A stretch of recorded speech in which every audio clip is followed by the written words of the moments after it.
Welcome to Corrective Consciousness, episode 95, the podcast about our lives and love of pop culture. I am your host, vysethebold, and this is... Lotus Prince. And Minty Mitz. Hi, Whoa. guys. Hello. Hi. What's it like it's been to a while. be back on the saddle? I wish I said I'd play more games, but I have other things for you guys. Other things? I Well, don't let's know. not talk about it and talk about other things than those things. Okay, Stranger Things. Coopies. Stranger Things? I don't know. I still need to watch season 2, actually. So, but Season 1 is better, but you should definitely watch it. Give some closure. Absolutely. Well, we got another great show. I've actually done a lot in the time since I've been last on the podcast, so I'm happy to talk about it. But I think Lotus should really helm us and blaze the trail. Very well. So first things first, I've been talking really briefly about Drakengard 2 lately, and finally, I've beaten Drakengard 2, but as was the case with Drakengard 1, there are multiple endings. Now, Drakengard 2 generally has better gameplay, and things are smoother than in the predecessor, but there is one thing that's quite disappointing about getting the other endings, and that is that in Drakengard 1, you pretty much had to get the other endings in order, but to do that, you could always level select at any time you want from levels you've already beaten. So you can go back to key areas and beat them differently with new characters you get, for example, on a New Game Plus, and then get the second ending that way, that kind of thing. They tell you what the requirements are to get the other endings, and you can just bounce back and forth as you see fit to do things efficiently or as efficiently as possible. The only obnoxious thing was to get ending E, you had to get every weapon in the game, and that could be really difficult. Not necessarily to execute, but to figure out how, without a guide, is, like, insane. In Drakengard 2, I don't think you have to get every weapon. Like, I don't think there are any requirements. You just plain have to beat the game 3 times. But the problem is you have to beat it from the beginning, so you have to play through the whole game 3 times. Now, I wouldn't really mind if there were obvious story differences as you went, but from what I've read, the only real story differences are on the last few levels. So you're just kind of going through the motions for like 11 out of 12 worlds. And That's so annoying. Yeah, it's like, why would you even... And so on a New Game Plus, it's hard mode, and on a New Game Plus, it's extreme mode. So it's just like, I'm just doing the same thing, only it's harder. It's really obnoxious. Sounds like a waste of time. Jeez. It's obnoxious. I am trying to go for the weapons, though, because at least those are cool, but it's like, come on. But, so, yeah, on my second playthrough, I'll see where we go. I actually feel that way about Kirby Superstar Ultra. So I'll get more into this later, but there's a lot of repetition in the late game of that. Mm-hmm. It's just ridiculous, and I hate that. That's like built-in like time sink. Yeah. Now the good news is, especially the early levels, you can go through them really quickly because you're level like 45 by that point. But still, I'm just going through the motions at this point. There are new areas that are unlocked, but there's side missions for weapons. So at least that's some variety. But the story is still the story. Again, until just about the end. Worlds 12-1, 12-2, and 12-3. Those are the end game. And apparently those are all different, but like, I have to go through Worlds 1 through 11. Otherwise, streaming. I started for public streaming Yomawari, Night Alone. Vice, I mentioned this to you for like a second on the phone, but otherwise we didn't know much about it. Minty Mitz, have you heard of Yomawari? I have not, actually. Alright, it's a Nipponichi software game. So it has that Disgaea-looking cute look for all the characters. They're chibi-ish with the big eyes. Yeah, I was excited to hear about this. I kind of wanted to hear... yeah, well, this is a horror game. Yeah, this is a horror game, and I remember Mr. Ryu telling me it was a little bit actually spooky. So I was like, okay. So is it too spooky for him? Sure. So the basic idea of the game is that you're out walking your dog, and it's giving you, like, the game tricks you in the tutorial, because it tells you, like, move around with a stick. Hey, look, there's an item on the ground. Walk up to the item, press X. And it's like, okay, Like, you picked up a pebble. Press square to go into your menu of items you can make your hotkey. So I only have the pebble. And it's like, press X to make the pebble your hotkey. And I'm like, okay. And it's like, it was triangle or circle, I forgot, to throw the item. Because when you get to enemies, you use it to, like, distract them with the sound. So I throw the pebble into, like, the middle of the road, and the dog runs out to get it, and suddenly a truck just hits the dog. And it's just like, oh, what? Like, the tutorial made me do it. It's such a dick move. So, and it's really awkward, too, because, like, your character just kind of stands there with an empty leash, like, staring for a few seconds, and then it's just like, and then you just, like, walk home, and so your older sister's like, where's the dog? And you're like, I don't know. And your sister's like, I'm gonna go look for the dog. And you're like, I don't think you should do that. She's like, no, I'm going. And you're like, I'm going with you then. And she's like, no, you're not. Stay home. I'm going. And you're like, okay. So, like, some hours pass, and you're like, she's not back. So you have to go look for your sister, who was looking for the dog at night. And goddamn, like, I don't know what your town's like during the daytime, but nighttime sucks. There's just, like, ghosts freaking everywhere. Like, it's insane. The first time a ghost hits you, it gives you, like, a little bit of a jump scare with, like, a face getting close to the screen. But I think that's just to show you how things work. Like, you don't fight ghosts, you find ways to avoid them. Because if ghosts touch you, you're dead. Just immediately. And looks like there's a sequel to this as well. Yeah, on the PS4. Wow. So when you die, you respawn at your last checkpoint, and your official save point is at your house. But there are a bunch of statues around town that you can put a coin in to give you a quick save. But if you turn the game off, that save isn't going to stick. So you got to save at your desk. But the good news is you can warp among statues that you've interacted with before. So it's easy to get around. And in fact, death can actually be beneficial, because it doesn't set you back. It just moves you back. If I walk up to an enemy-infested dungeon and pick up an item, and then they kill me, I'll respawn back to wherever I was last saved, but I'll have the item on me. So death can actually be useful to get back to earlier places quickly. But still, enemies are creepy looking. The character design is freaky. Like, there's stuff like a black sphere floats in front of you, but then it's an eye, and you're like, oh, this is just a floating eye. But if you get closer, it's like, I don't know, a mouth disguised as an eye. It's like a spherical mouth with human teeth that starts coming at you, and it's just like, ugh. There's a lot of creepiness in this game. And so I'm looking for my sister. The dog, I don't know if it's dead, because, like, by all rights, it should be. But then I've seen a creepy dog that looks kind of like mine with an overly exaggerated large head, like a freaky ghost dog that may or may not be my dog, and it's an enemy. So, like, And I'm also looking for my sister. You get the flashlight mechanic in the game after... This is actually one of the creepiest parts. You find your sister pretty quickly, actually, in a vacant lot. And she's like, geez, what are you doing here? And then a ghost shows up, and she's like, okay, here's what I want you to do. And she teaches you a gameplay mechanic. There are some areas, like bulletin boards, like those sandwich boards, or bushes that you can go up to and hide in, and then stuff will you just wait for stuff to go away. They won't catch you then. But the way they introduce it is your sister goes, I want you to go up to that bush, hide right next to it, and close your eyes, and whatever happens, do not look. And I'm like, okay. And she's like, again, do not look. I'm like, this, okay. So then I hear something weird, and then I finally look because you have to eventually, and there's no ghosts there, but your sister's gone. And after you leave the vacant lot, you find her flashlight, and it's like, okay. And, like, I advanced... Oh, God, what did your sister do? I don't know. And I advanced much later in the game because I played for, like, 2 hours, and I found, like, one of her shoes, like, in a completely different part of town.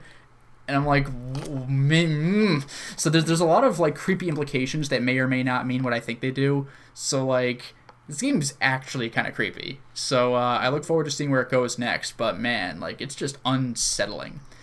Maybe I should play this game for myself, then. Go for it. I think it's on Steam, and I have it on Vita. Is it more like Fragile Dream-esque, or is it no? Like there's no Alan Wake-ish? No, there's no combat. There's no combat. There's no RPG elements. You avoid ghosts and find items. Like, it's exploratory. Okay. I like those type of games. Yeah, and for considerably less creepy, I also streamed Zack and Wiki, and I finally completed the skeleton for Barbaros, the ghost pirate, who's like, could you please fix me? So I completed him, and then now I'm unlocking Well, like I unlocked the ability to go to where he said his treasure island was, but on the way there I got attacked by like a giant kraken. So the level was figuring out how to defeat it, and it was actually really cool. It was a level that for once wasn't infiltration or finding treasure. It was like fight off a sea monster. I was like, huh. But it was still a puzzle level, but like it was framed in that way, which is kind of clever.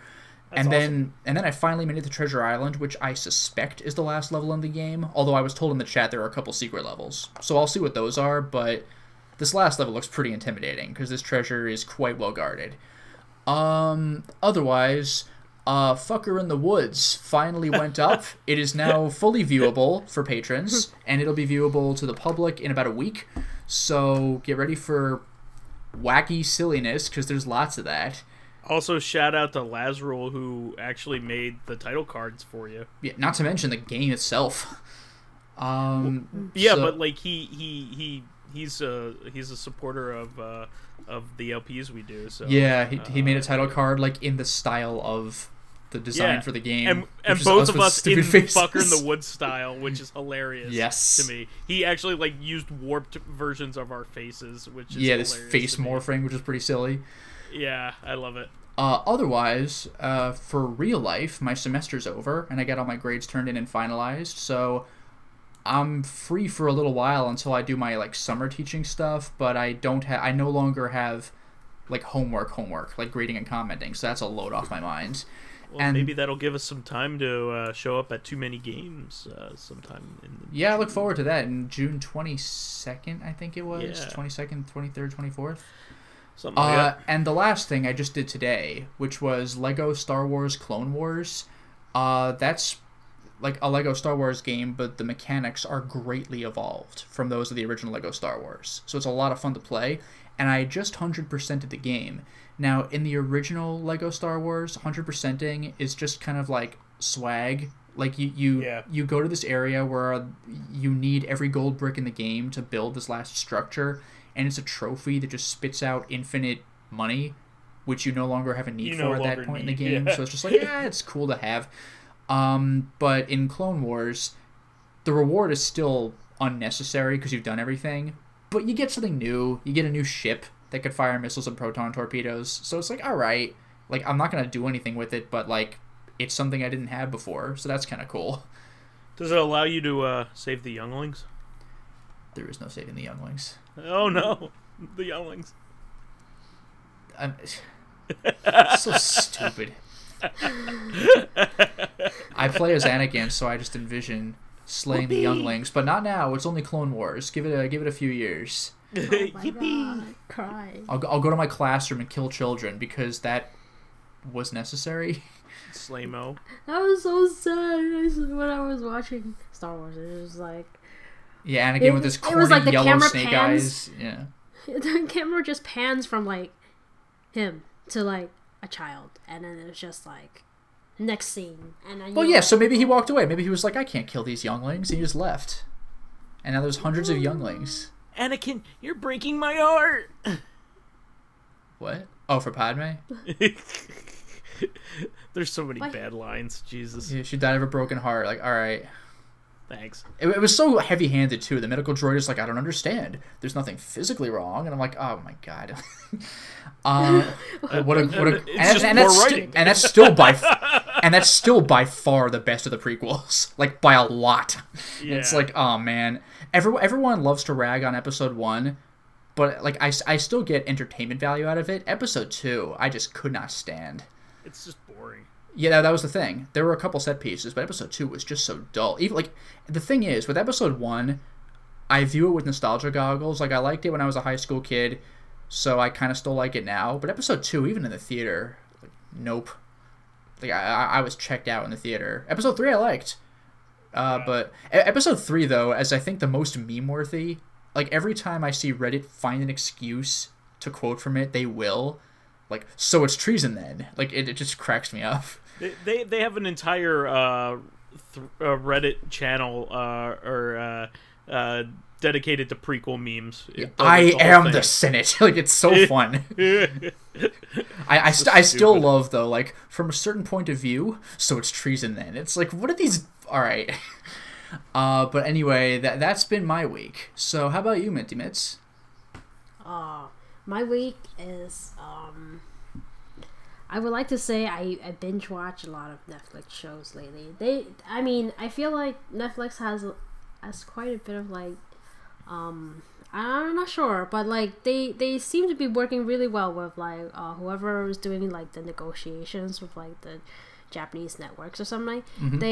They've been bringing over quite a bit of new anime shows, a lot of Japanese like variety types of shows. I always think like variety shows is kind of interesting to watch, especially if they're like based on like the tradition of how we have lived or old things. Things like how should I say this? Like one of the shows I failed to remember the name of the show. It's like something what it does was like it introduces you to a panel of guests that come on, and the point of the show was to find out what these workers were doing, like obscure jobs that you have never like assumed to, like these are not like doctors or anything like that. They're like artists who make their living doing very, very small things that you have never think about. One of the episodes was like, okay, here's a brush, here's a set of this, here's a set of these pans and stuff like that, like 4 different obscure items, and you have to guess. So what kind of worker is this? And they were like, oh, it's a mural painter, like a bathhouse mural painter. Like, how would one even guess such a thing? So you have to guess what someone's job is based on like items you see. Is it like a game show or something? Yes, in a sense. And yes, it is. It's basically like, oh, this person does this and stuff. And some of the hints they give you is just so obscure that I don't know how to like. You have to watch it to like to try to understand it. Like even if you didn't know like the culture, like the Japanese culture or anything like that, like to translate into like English wording on what these type of jobs are is it feels like it's very like you don't really look it up, like landscape. We know landscaping from here, like in America is like landscaping, let's say, but but they take it to the next level. Like you don't just be a landscaper. They live in dorms, and then they have like the head person who sits inside from the building to make sure that everything is lined up properly. It's like little details that you would never like assume yourself to see in the normal world. Like these they just put it on a variety show. Yeah, gotcha. So things that they would find interesting or important aren't the same here. Yeah. Well, it's more like jobs that may be like dying out or something, or like being replaced in some way or form, because it's just not a lot of people are like seeking to be not a lot of people are just like paper fan makers. Like there's actually a specific industry for that. Gotcha. Or like people who like who make like something. There's something that we don't have here, but it's like a mosquito repellent pig. But it's a very iconic item. You put like a incense inside this pig, and it kind of repels mosquitoes from coming into the area. But to have one of those pigs with the designs and stuff like that, the real ones, there is somebody making that. That's their life. Yeah. Making one of those, or like a wind chime. Somebody's cutting the design to make the chime ring a specific way. I hear in Japan they even have like people that dedicate their lives to making useless, goofy inventions. Oh, I think I remember it now. It's called Japanese style originator or something. Yeah, I That's don't the know. name of the Netflix show. It's really obscure. Okay, other than that, I heard from the last episode that you guys were like talking about Aggretsuko. Yep.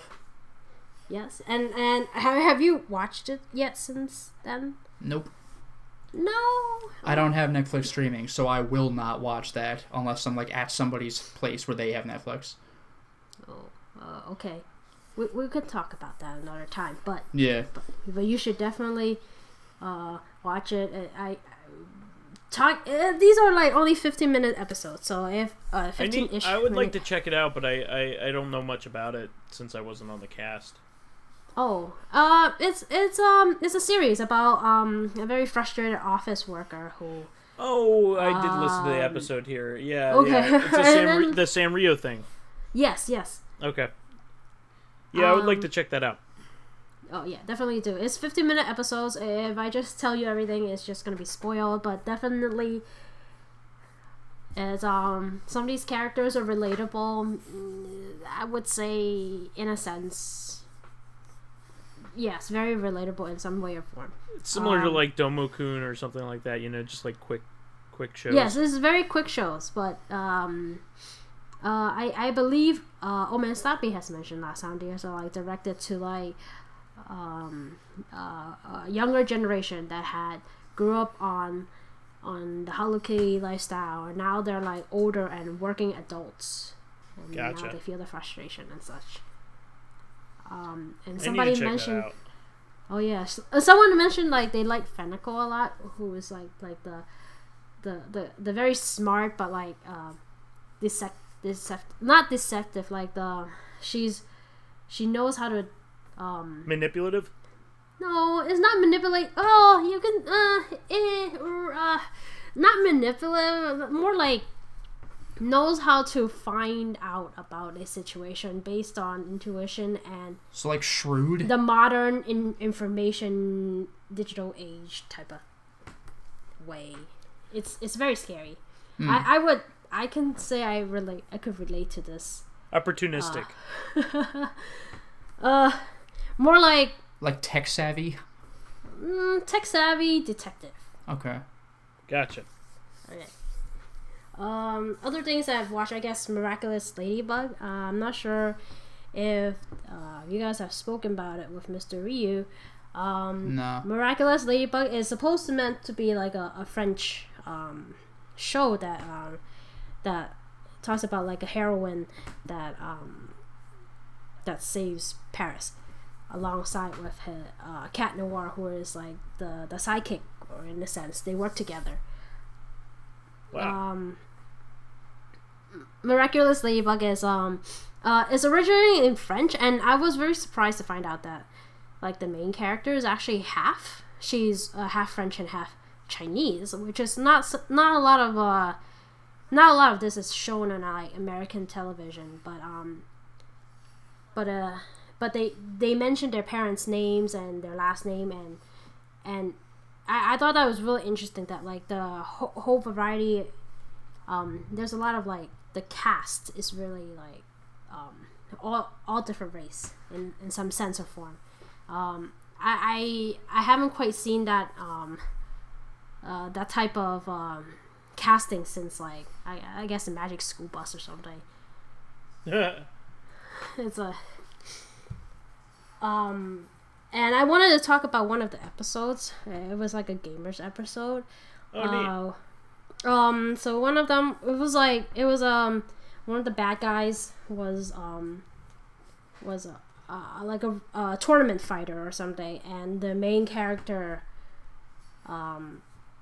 Marinette, she practiced a lot or something, and she beat him, and he got really salty or something, and so there's this guy that can turn like negative feelings and allow you to become like a superhero with the powers as long as you do whatever for him. And he became like a giant robot that was used in the tournament play. And at some point they were just like two giant robots fighting each other out.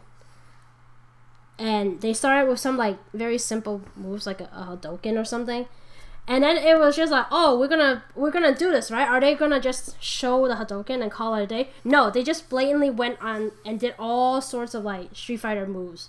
Like they did a Hadouken, Shoryuken, they did like the roll, they did Yoga Flame, they did the teleport, like Bison, and it was just like, what the heck? It was a whole entire, at least an entire like 5 minutes of them fighting with like all these like famous Street Fighter moves, and I was just like, wow, they actually did it. It's kind of funny. It was it really satisfied the fighting gamers motif type of thing. That's awesome. Okay. And let's see, what else I did. Today I went to Dave & Buster's and decided to the one in Times Square. Yeah, the one in Times Square, and I decided to because old man Stumpy and I have been like, exercising a lot more lately. I just wanted to test our stamina and see how any of that training went. I felt that I was not as tired. It was actually very helpful in that sense. Less tiredness, less fatigue, but while DDRing, the only things that I cannot do is read the arrows. The level that I can do, like let's say there are numbers that represent how difficult a stage is. Sure. Number of feet.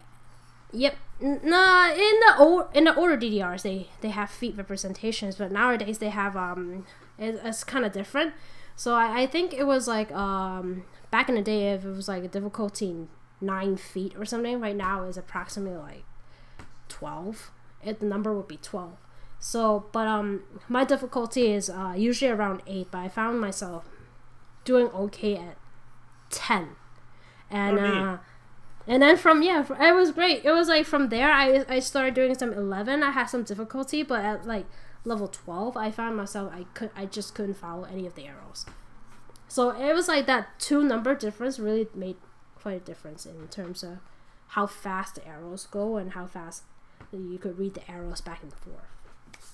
That's awesome. What songs do you typically like on that?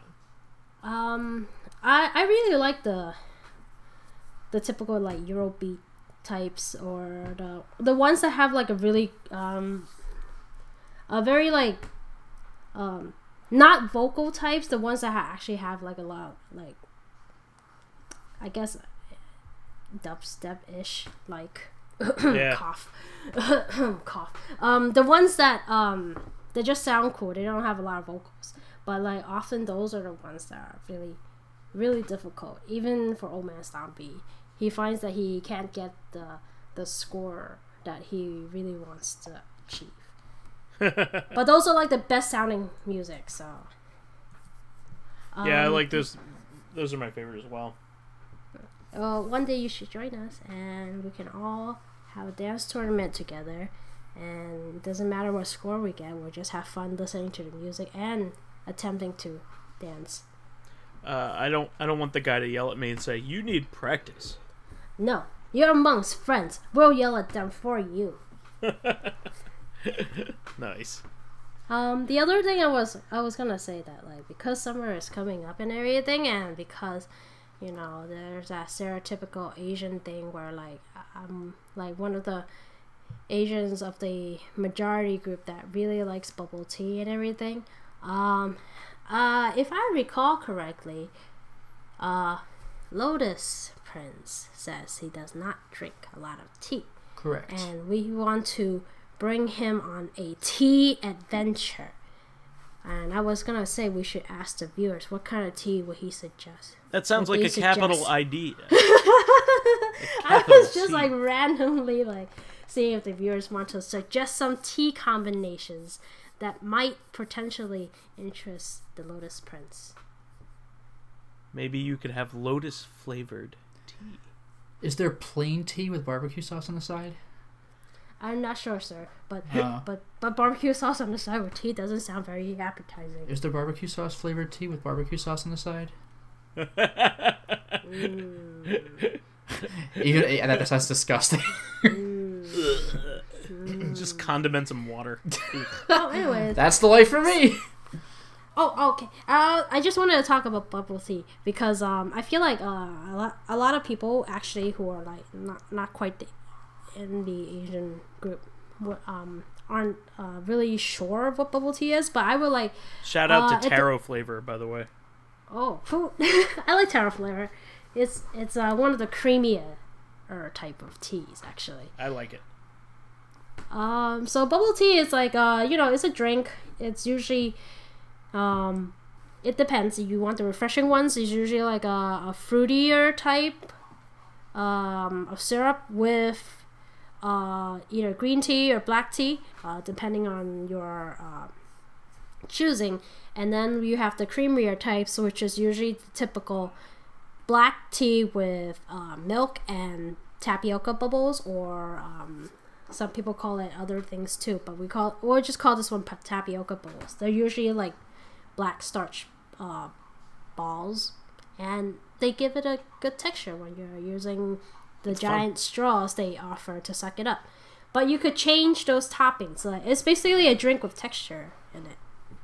I know a lot of people might get turned off because you're drinking something and it has like pulp feeling into it. So I guess like for those people who grow up like drinking orange juice without the who don't like pulp in their drinks might not, I don't know, it depends really. Might not appreciate I think it's just one of those things you have to try. It's one of those things you have to try to see whether you like it. It's a drink you have to chew. Yeah, it is a drink you have to chew. It's meant to like.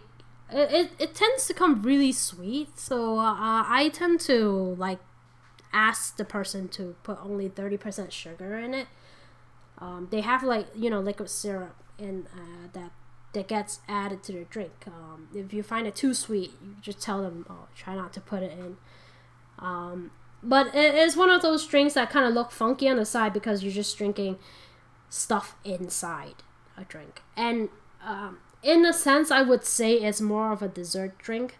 Not like a frappuccino type, but still within that. It's kind of like range. a milkshake almost, Yeah, I would say a more drinkable milkshake. Less ice. Sure. Alright, anyways. I don't know what else to tell you guys. It's just I'm trying to encourage people to drink bubble tea. Do it. And the thing is, like, because I drink so much bubble tea, I find that I have a lot of like I like recycling. Like I like to do proper recycling, like plastics and paper should be separate, things of that sort, glass, all separated into their own categories. And I tend to like rinse the plastic because I don't like when doing recycling. It's just like a sticky mess or something like that in the pail. So rinsing it usually helps to eliminate odor and I feel like it just helps in the recycling. I'm not really sure how people do it. And I find myself thinking that like I use a lot of straws. So oh yeah, straws are actually like a huge environmental problem.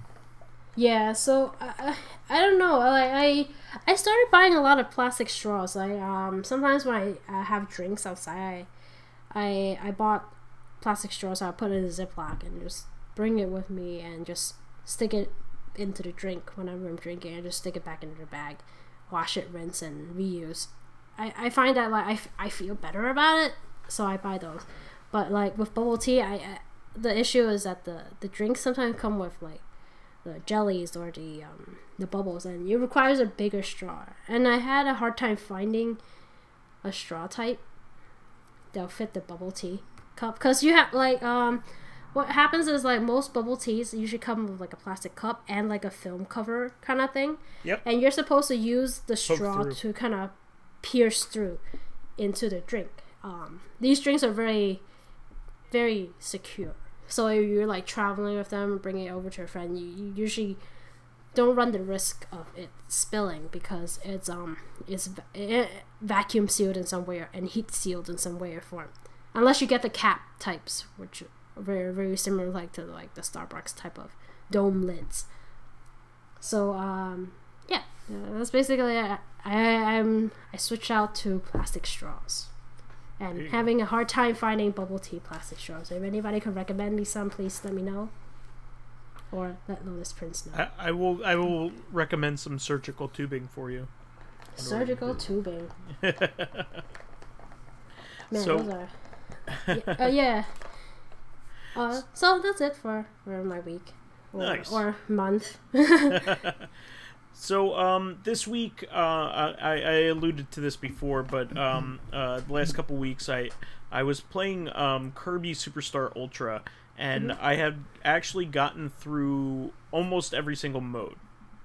The only mode that I have left to complete is the True Arena mode, which is just ridiculous. Essentially what this is it's a boss rush, and it has all these really hard versions of the bosses that you fought before, but you have to fight them all in a row and in a boss rush style, and you only have a limited amount of of health pickups in between, and you can only pick one. I just couldn't get through it all. It's just too much, and it's very difficult, and it also is very time consuming, because every time you get towards the end and you lose, you have to start all over again. So each attempt's 10 minutes long. So I don't know if I'm ever gonna go back to it or not, but it's the very last thing, and it has one unique boss. So I might go back to it, but chances are I'm just going to move on to the next GBA game that I want to play, or DS game. I've been thinking that I probably want to move on to Golden Sun, the original. So I'll update you as I go through that. Yeah, I should get on that too, actually. I know Luminaire's been really trying to get me into it since freaking high school. Forever. Yeah. No, I'm there with you. I mean, I didn't have a Game Boy player until only a few years ago, but even so, he just could not stop recommending it. Yeah, and it's made by Camelot, who made some really great Shining games, Shining in the Darkness, Shining Force 1, 2, and 3, all the really good Shining games. So I'm a big fan of that series. So I was a big fan of the original Shining Force. So I do want to play those games, and then I have been making steady progress in Horizon Zero Dawn. I'm almost at the very end of the Frozen Wastes expansion, which had quite a bit of content. I was actually happy with the amount of content that it provided. Though I am getting to the point where I want to move on to another game, even though it's great. But it's time. You know what I mean? I played it a lot, and I like it and all, but I want to move on to a new game after that. So I may just play the new God of War out of nowhere. I haven't played any of the previous God of War games, but I kind of just want to play the new one because I hear it's so great. I actually really wonder how, or even if, you get from 3 to the new God of War, because obviously Kratos is older and everything, but 3 was really damn conclusive for what all of the old God of War games culminated in. So how are we in Norse mythology now? What happened? How did we get here? Yeah, they must have some way to justify how it moves on from different ages of mythology. Yeah, and I know we mentioned this before, but who's this kid? He's his son. It's been verified in trailers and stuff. No, I mean, I know that they say he's his son, but Kratos had a daughter and she died before the events of God of War 1. So who's this kid? Where did he come from? And why is Kratos still it's part of the Spartan warrior? It's part of the secret of the game, I'm sure. Yeah. There's something that happened in between. Yeah, there must have been. Yeah, I hear they humanized the character a lot more in this game. Yeah, Kratos really was just like a blood and death machine in the old ones. He had some human moments, but like, yeah, he was rip and tear. Like, apparently he's way more sober in the new God of War. Damn. Yeah, it's supposed to be a much more mature look at it. Yeah. I did play a little bit of Mario Odyssey as well. Not very much, just enough in the car. While I was traveling to New York, more on that later. I did get a chance to play a little bit of Nintendo Labo, the Variety Kit. However, I thought it was going to be more of a fun group activity, and it turns out it's more kind of like building a Gundam model. Like it's kind of a solitary activity. Yeah. I actually wondered about that because I saw it in Target and they had it on sale, and it was like, I thought the kits were like small for some reason. I don't know. No, they're big. They're big. Yeah. They're really big kits. Yeah. I was like, Yeah, I'm looking forward to playing around with it more, but the Variety Kit just kind of has some like fun little toys and gimmicks to play around with so far. So I hear that the Robot Kit actually has more substantial like content to it, but the Variety Kit allows you to like program it and do some fun things with it, like freeform kind of stuff. So it's kind of like two different approaches to a neat idea. So I'm looking forward to playing with it more, but I didn't get very far into it. I kind of made this vibrating RC car, which is kind of fun. You put the two Joy-Cons on both sides of a cardboard like shuttle, and it basically, you vibrate the left one and it goes left, and you control it that way. It was fun, and then I also saw the Avengers, which was really good. Really great movie. Spoilers, because I haven't watched it yet, please. Captain America is Bruce Wayne's father. That could actually be true. The timeline fits. No, it was quite good. It's worth the watch. I know Lotus Prince has been got kind of fed up waiting for this movie specifically, but it's worth the watch. The thing is, like, you should have seen X, Y, and Z movies before watching Infinity War, and I'm behind by like freaking 6 movies, so it's like, I don't even fucking care. Marathon night. No way. Yeah. Like, each movie is like an hour and a half, 2 hours. I'm not doing that. No way. The movies are quite. It's quite good though, and I was really impressed with how they blended the styles of the different movies. Like each movie, each sub-series of Marvel movies kind of has its own identity, like the scenes with the Guardians of the Galaxy actually like feel like they're part of their universe, more in their style. Well, one thing I did hear about the Infinity War movie, which is a relief, is that you don't have all like 12,000 heroes on screen at once. They're all in their own separate areas doing their own things, so the movie doesn't feel like a clusterfuck like X-Men 3 did, where like each character gets like a minute-long fight scene, and you're like, oh, that was a cool move they just pulled off, and then it goes to somebody else. It's like, what am I even watching anymore? Well, the really good thing about it is, like, there really aren't any new characters in the movie, so you don't really need to establish them, because... Well, it's an Avengers movie, so there shouldn't be. Well, yeah, but, like, even the bad guy has been established, you know what I mean? So, like... Yeah, and in Avengers 1, the bad guy had no identity, he was just robot things. And in Avengers 2, the bad guy was created right there. And it's like, oh, he's the bad guy then. In Avengers 3, this guy's been established in, like, 3 movies? Maybe more? There was, Avengers 1, obviously. Guardians 1. Avengers 2? Was he addressed in Avengers 2? I don't know. Whatever, but we know who Thanos is by this point. Yeah, I still haven't seen Avengers 2. But we know who Thanos is by this point, is the point. But, I just liked it. I mean, one thing that the movie does have a hard time rationalizing, and this also comes up in the comic books as well, is when you have cosmic level beings, like people that are barely stronger than a normal human barely have an impact. So you have somebody like Captain America. Yeah, he's a lot stronger than your average human being, maybe twice as strong, even up to that. That's the thing. Like, he's a really strong human, but can he fight Thanos with his Infinity Gauntlet?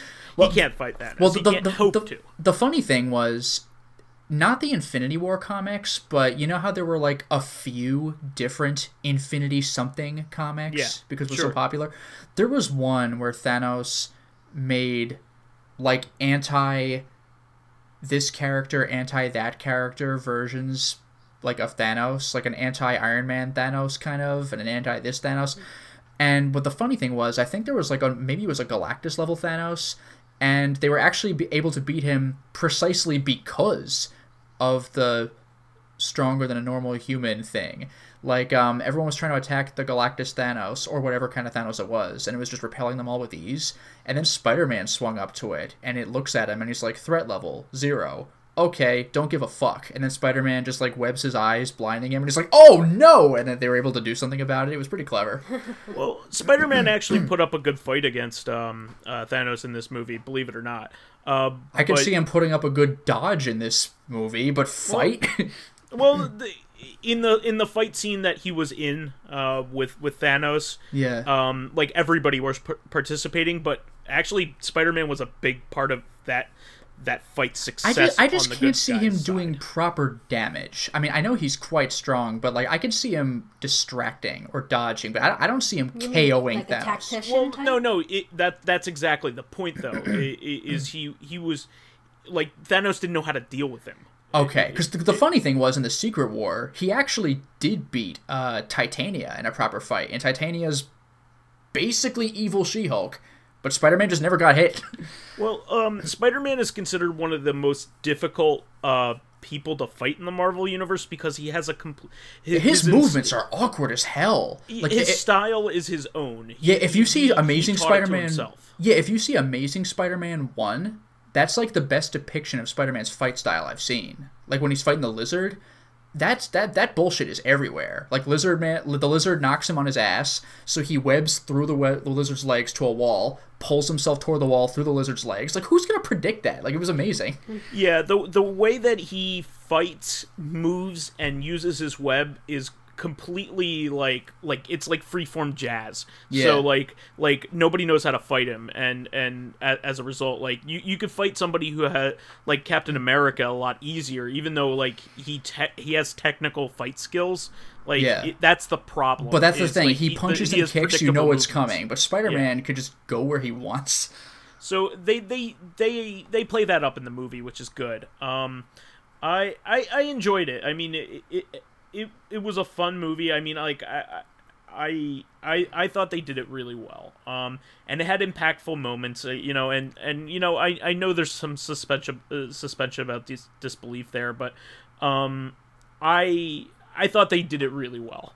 Nice. And especially considering that there are technically only 2 Marvel movies like on the books before the new Avengers to be released next year. Mm-hmm. We only have we only have Ant-Man and the Wasp, right? Which is the next one, and Captain Marvel, and then that's it. We know there are a couple that are confirmed because they wrapped up the rights for the director. Like there's Black Panther 2, and I think there's one other one that is like confirmed by rights issues. Oh well, technically there's Deadpool 2, right? Well, Deadpool is part of the X-Men universe, not part of the Avengers universe. Okay. So Deadpool is still part of the Fox Marvel universe, not the Disney Marvel universe. Okay. So if that makes sense. No, I get it. I just didn't realize that. Like, I knew the X-Men were off doing their own thing because you never see any of them except for like Quicksilver and Scarlet Witch that one time. which was freaking weird because Quicksilver and Scarlet Witch were also in an X-Men movie, and they died in one of the movies, and it's like, what? Yeah, so Quicksilver is more prominent in the X-Men universe, and Scarlet Witch is much more prominent in the Avengers universe, and that's really the way it should be anyway, because that's kind of the way it is in the comics. Even in the Avengers comic books, like, she's on the cover on, like, most of them. Yeah. Well, the Scarlet Witch is an extremely important character to the Marvel universe as a whole, to the fabric of reality of the Marvel universe. Without spoiling anything to a lot of major story points, she is the focus of a lot of things. And without her, a lot of the big stories can't happen, and a lot of the most shocking moments in the Marvel universe can't happen.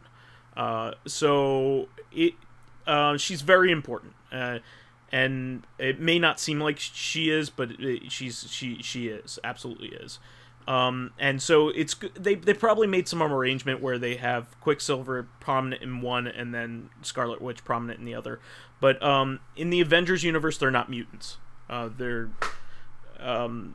because they can't even say the word mutant in the Avengers universe. So she's not the daughter of doesn't Marvel call them like Inhumans or something? No, Inhumans are like a different group of beings entirely. Okay. The Inhumans is like a different Marvel series, a set of Marvel characters. Okay. But she's a meta-human, or that's what it was, meta-human. Excuse me. Okay. Meta-human. So yeah, that's the term that DC uses, is like anybody who has superpowers is like called a meta-human. Sure. So it's similar to that. But like I said, excellent. I thought it was good. It ended like, whoa, like Jesus, like yeah. So I hear, but I mean, it's just like what I said last week. If anything goes wrong, it really doesn't matter, because the Infinity Gauntlet's power is to do literally anything you want. So like, if anything goes horribly wrong, or if anybody dies, then like, let's see if they stay dead at the end of Avengers Infinity War 2. If they do, then I will be surprised. But in Infinity War 1, you could kill everybody, and I'd be like, all right, where's the next movie? But at the end of 2, though, I'll be like, whoa, okay. Ending the movie the way they did, like, hardly ever happens. Yeah. Usually it gets resolved in some way that's satisfying or something like that. Well, yeah, this was a surprise. Well, from what I've heard, I mean, from what I've heard, it was kind of like the Empire Strikes Back, where it's just like, I'm waiting for that next movie now. Yeah, I'm not gonna elaborate anymore, but it was a satisfying like last shot. You're just like, oh shit. Yeah. But I did want to bring up a couple little things. I've been watching a little bit more TV lately. Actually today I watched Kobra Kai. I don't know if you guys have heard of this. Yeah, I learned about it like just a couple of days ago, but it's apparently a Netflix series that focuses on Kobra Kai, which was the head of the play. It's not that Kobra Kai is necessarily bad guys. It's just that in the original Karate Kid movie, a lot of the people who were in the Kobra Kai dojo were bullies to the main kid, Daniel, and their boss is a dick. So like, he's just a bad adult. Yeah, they're almost villains, and then in Karate Kid 3. The leader of Cobra Kai just is a villain. It's like comically so. So they're villains as much as like a high school kid could be a villain, which is basically just a bully. They're not out to conquer the world. They're just like they just haze bullies. This kid endlessly. Exactly, they're just bullies. By the way, I gotta say that was actually a really cool reveal in the original movie, where Daniel just gets his ass beat by a bunch of kids, and he's like, all right, this won't happen again. I'm signing up for karate classes. And Cobra Kai is the local dojo. And he goes to Cobra Kai, and he just sees all of his bullies there already taking lessons. And he's like, oh, fuck. That's the worst. So I have to say that the original Karate Kid is actually one of my favorite movies. It's the best around. No one's ever going to keep it down. Yeah. But It's just really structured like an old kung fu movie. It's a very smartly written and directed movie. And it may seem corny, you know, because it's like an iconic 80s movie, and, you know, I'm sure tons of people that just have straight up nostalgia for it, but I genuinely love the movie as a movie, you know what I mean? It is solid. What's that? It is solid. It was actually directed by the same guy who directed the original Rocky. I don't know if you're aware of that or not. No. But, what was cool, though, what I like about Daniel is it's not like nerd gets beaten up. Like, he's an outspoken kid who, like, he'll talk smack. It's just that, like, good luck winning against, like, 4 guys who know karate. Yeah. Mm-hmm. And also have, like, the home field advantage, you know, like they again, live there. Again, that scene where he walks into Cobra Kai and a couple of the bullies are there and they kind of give him a look and they're like, a couple of them give little smirks like, oh, I know what you're thinking. It's like, oh, son of a bitch. You're on my territory now. Yeah, I don't think so, kid. Sorry. Even if you do start taking lessons right now, I'm however many years ahead of you. I'm a big fan of the series in general. Like, the second one's pretty decent. The third one is kind of garbage, but it has its moments. No. Like, the third one's entertaining in a very different way. It's way more cartoony. Yeah. The fourth one, the next Karate Kid with Hilary Swank, is... That's garbage. Oh, it's... I'm not gonna call it bad, but it's certainly... probably like my least favorite. It's not worth watching. Like, let's just put it that way. It doesn't add anything. You could miss it. Yeah, like the third one at least had a hilarious hammy villain. Like, my favorite part of that, because it's so fucking stupid, was the villain got the leader of Cobra Kai to join him to watch Daniel get his ass kicked in some wherever they were, and because like they had taken on this like the final boss, you know, like the toughest karate kid they could find to fight Daniel. So this kid just basically has carte blanche to beat Daniel up, and Daniel's like, I'm not going to fight him. And then the villain's like, you don't have to. You can just stand there while he beats the shit out of you. It's like, you're fucking 35, dude. Fuck you. What are you doing picking on this teenage kid? You don't even know. What an asshole. I actually think that the Jaden Smith one is pretty decent. I heard that was really good, yeah. But... again, my big issue with it is that it's just even called The Karate Kid, like, and it's in China and it's not karate. Like, Jackie Chan is clearly teaching him kung fu and says kung fu the whole movie. Yeah, I mean, they call it karate because, like, it was... as far as I'm... They call it karate because of the brand name, but it's not fucking karate. But I do like the idea, though, of, like, the Cobra Kai villain was just kind of a jerk, but I like the idea that Jackie Chan's rival, the other karate teacher... or kung fu teacher, is they actually have a rivalry against each other, but it's like rival boxing coaches. Like, they're not gonna fight each other, so they're gonna beat each other by having their students beat each other. It's kind of clever, so it's like, take that, I'm the better teacher. Like, it's just like, oh man, that's a dynamic we haven't seen before. I did want to mention about Cobra Kai. I actually liked it quite a bit because in this one, the protagonist is Johnny, who was the antagonist in the original movie. Well, actually, that's the thing to point out, is that the kids were bullies, but you might have seen on the internet, there's a lot of arguments that Daniel's the bully because he just shows up and starts messing with them, and I think he just goes too far, and then they kick his ass and then just never stop. So, like, they might not have inherently been bad guys, they just overreacted to a situation which Daniel, I think, did start, and their teacher pushes the no mercy angle. So, like, awful teacher, but they're doing what they were told. So, like, even Johnny at the end of the first Karate Kid, like, he's not a terrible person. No, I could see following him. In fact, at the beginning of the second movie, you actually feel sorry for him because the second movie actually starts off right when the first one ends. Yeah, immediately you could marathon the first two movies. Like, it's seamless. Basically, his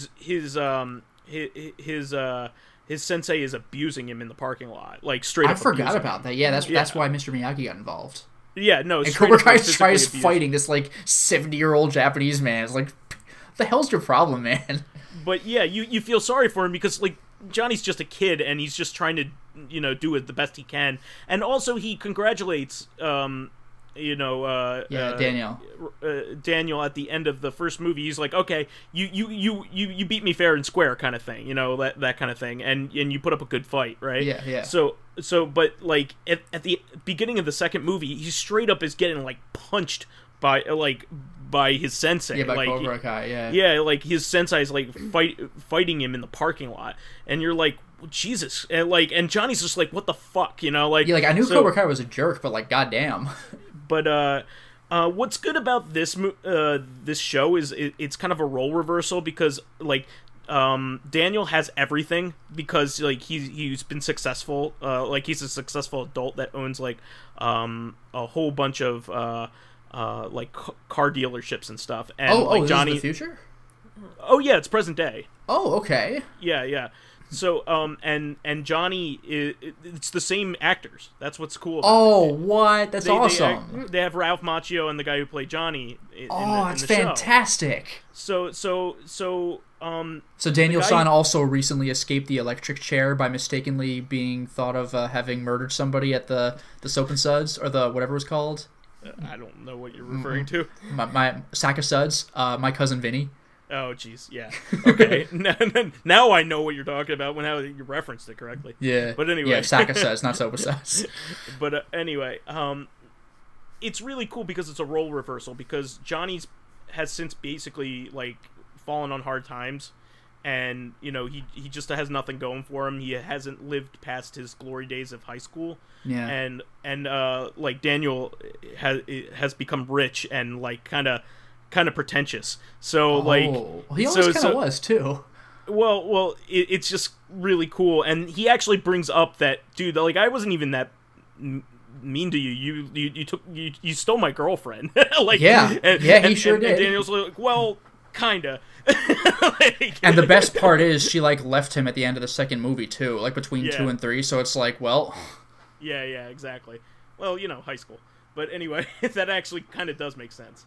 But I'm liking the snarky attitude that the show has, and it kind of has a like almost like a punk rockish feel to it, because like it obviously has a lower budget, but they put in a lot of effort, which is cool.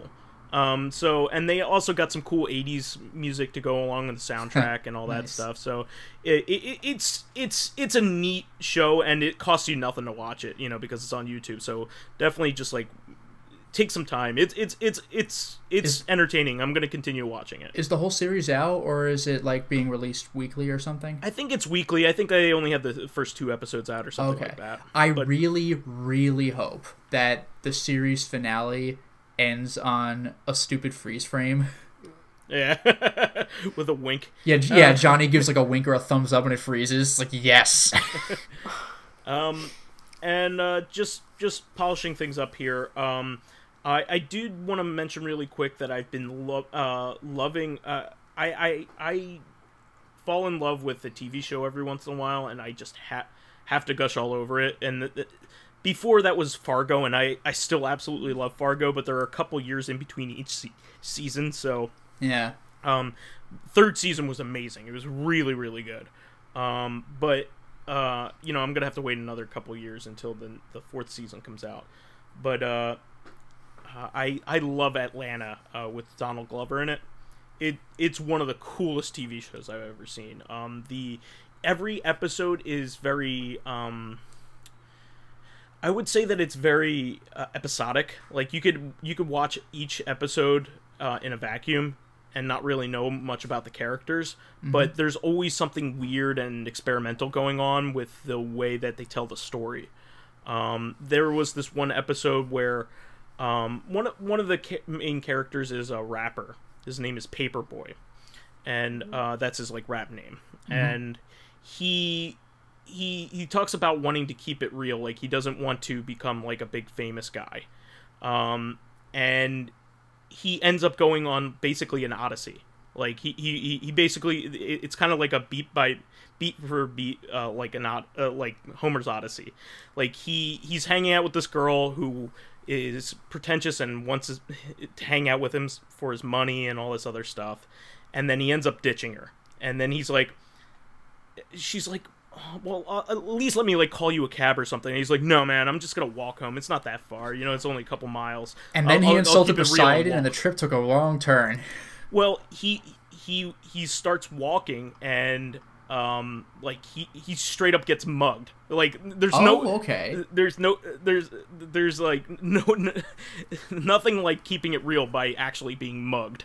You know, like and like he gets lost in the woods while he's trying to run away from these guys who are trying to kill him after the mugging. So he gets lost in the woods and he goes on this Odyssey. It's a really awesome episode, and I've seen several other episodes that have just like blown me away. It's one of the most intelligently written shows on TV right now. I absolutely love it. Tons of guest stars, like Cat Williams is on it. Like there, and he's the uncle of Donald Glover's character, and he has a pet alligator, and that's like like it's just weird that he has a pet alligator, and it's just there's all this funny stuff going like surrounding this pet alligator. It's just really funny in this one episode. But I definitely recommend it. And the very last thing is I came back from a New York City wedding here, and I had a great time meeting my girlfriend's extended family for the first time. Had an amazing time, but now I'm happy to be home. So we can move on to our question here. I do want to read a couple responses that General Ledger made that we had neglected to read. This was in response to one of our questions a little while back about what series would you like brought back? Yeah, spiritual successor of some kind, yeah. Yeah, and he said he has a lot of nostalgia for the SimCity series. It's a game that he got him interested in economics. General Ledger, interested in economics. Wouldn't guess that. Would love a spiritual successor. Yeah, Ledger. EA axed the series. Also, not so much a next entry, but Ultima 4 deserves a remake. I agree with that one.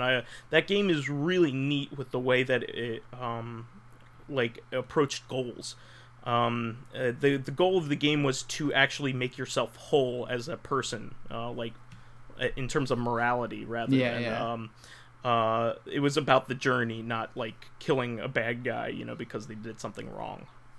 So that was a really cool game, and a really early concept to go for games to go through. Yeah.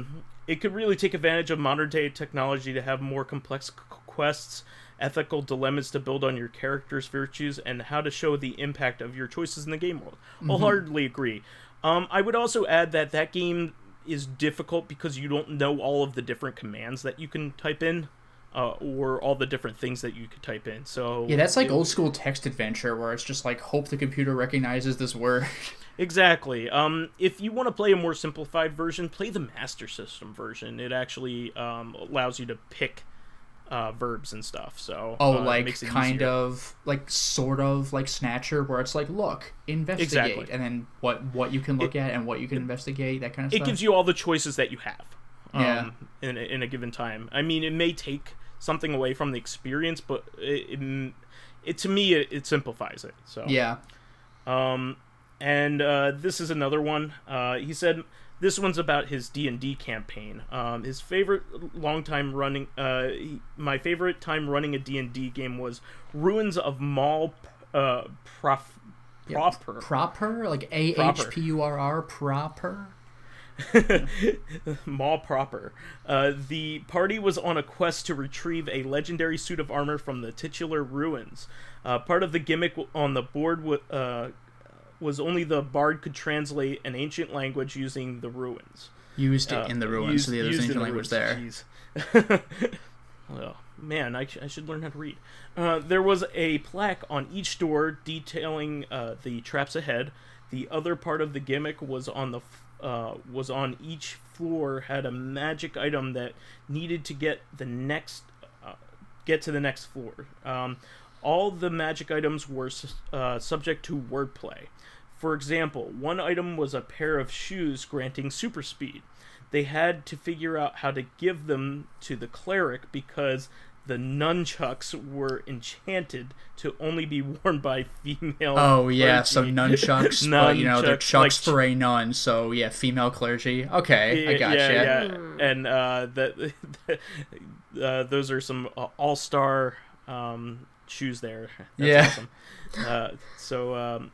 So the group had a comedy of errors trying to figure out how the items worked and how to get them past the traps. That's really neat. That's a clever idea. Like that. So why don't you read us our question here, Lotus? Yeah, so this week's question is from Dracologist.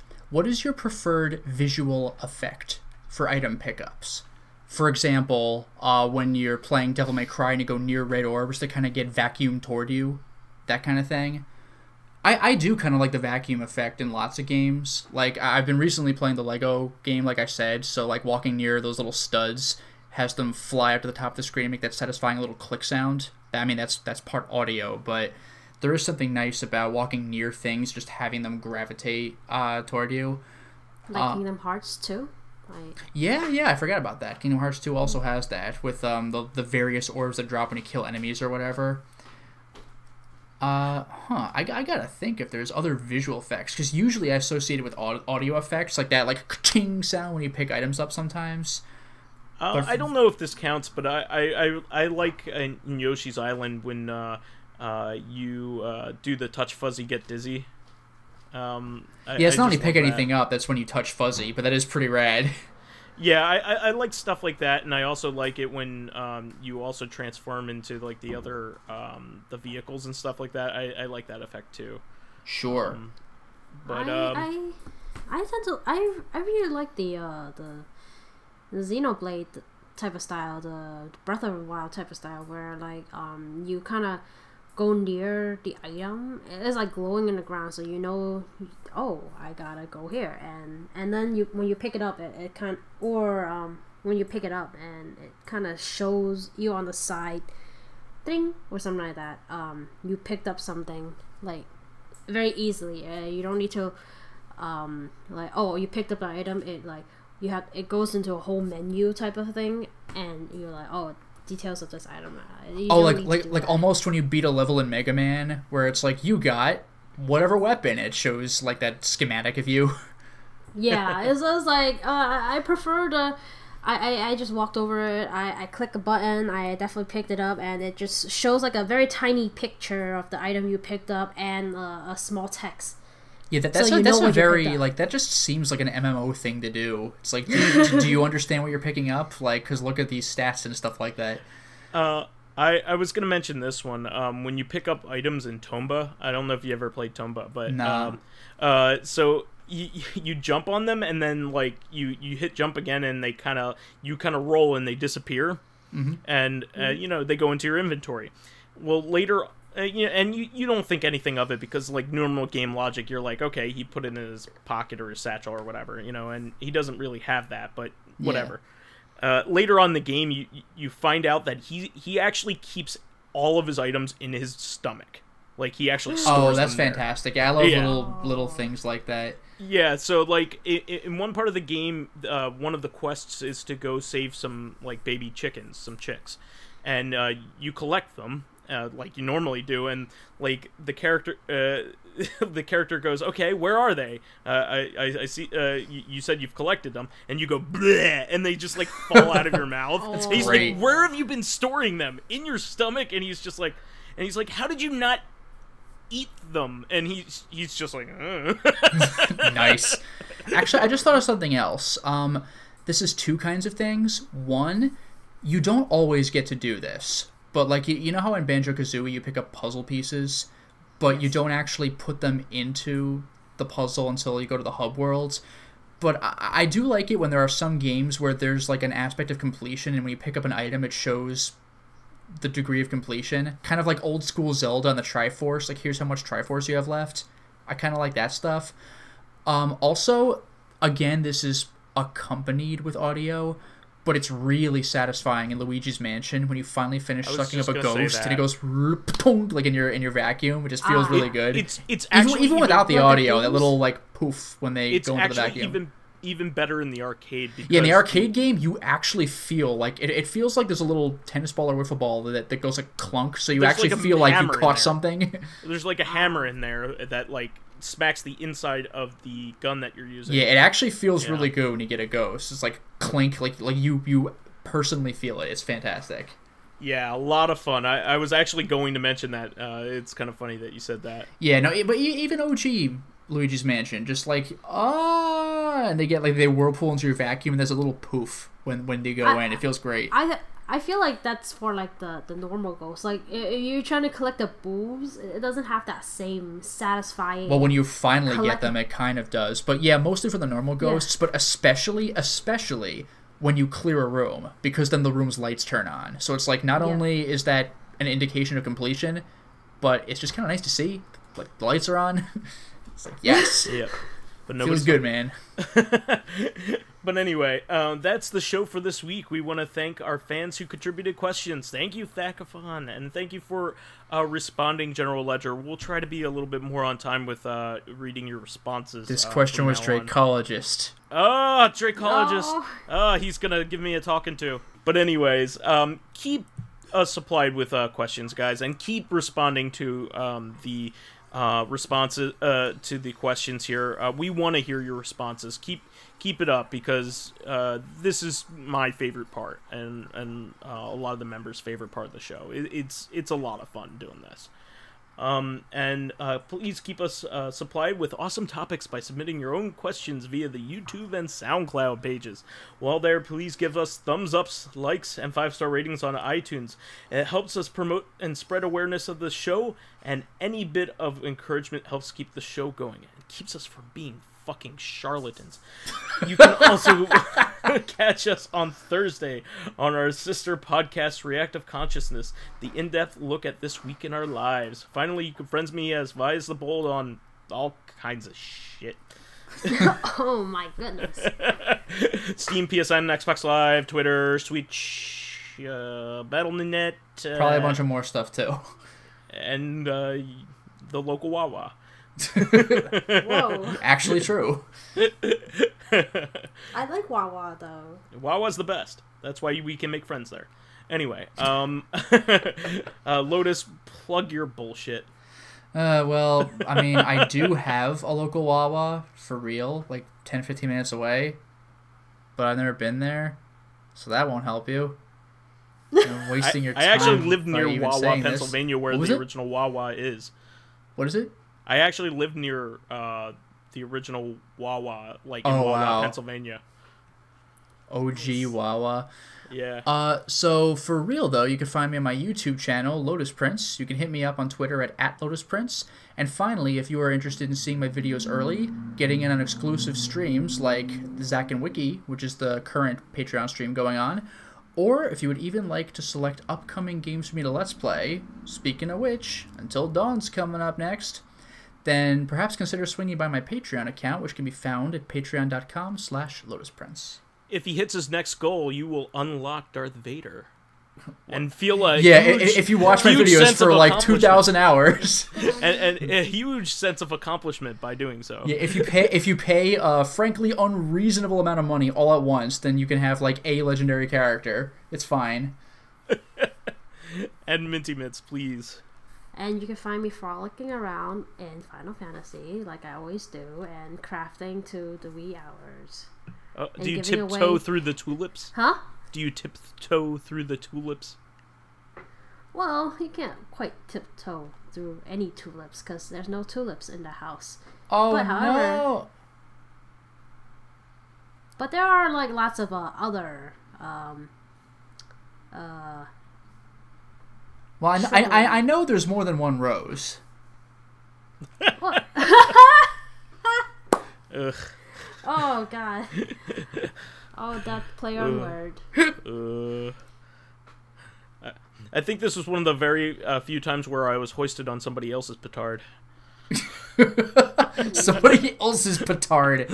I even looked up that word and I still don't remember what it means. It's I think it's just ego. No, but I mean, I think it like originated from somewhere else. I think it has something to do with because you like Shakespeare probably. Well, no, like it's an idiom though. Like you know how all idioms used to mean something literally. I think it's something with a ship because you're hoisted. Oh, okay. Gotcha. But I don't remember what. Yeah. It's like cut of your jib. Yeah, like that actually was a thing, and nobody uses it that way anymore. Yeah. Well, anyway, Minty Mitz, did you want to plug anything else before we rudely talk about other bullshit that nobody cares about? I have only frolicking amongst Final Fantasy XIV as Minty Mitz. Yeah, we need to find a leafy glade for you. And crafting is what I do. That's all. All right. So we'll catch you on Thursday on Reactive, everybody. Until next time, everyone. Cheers, everybody.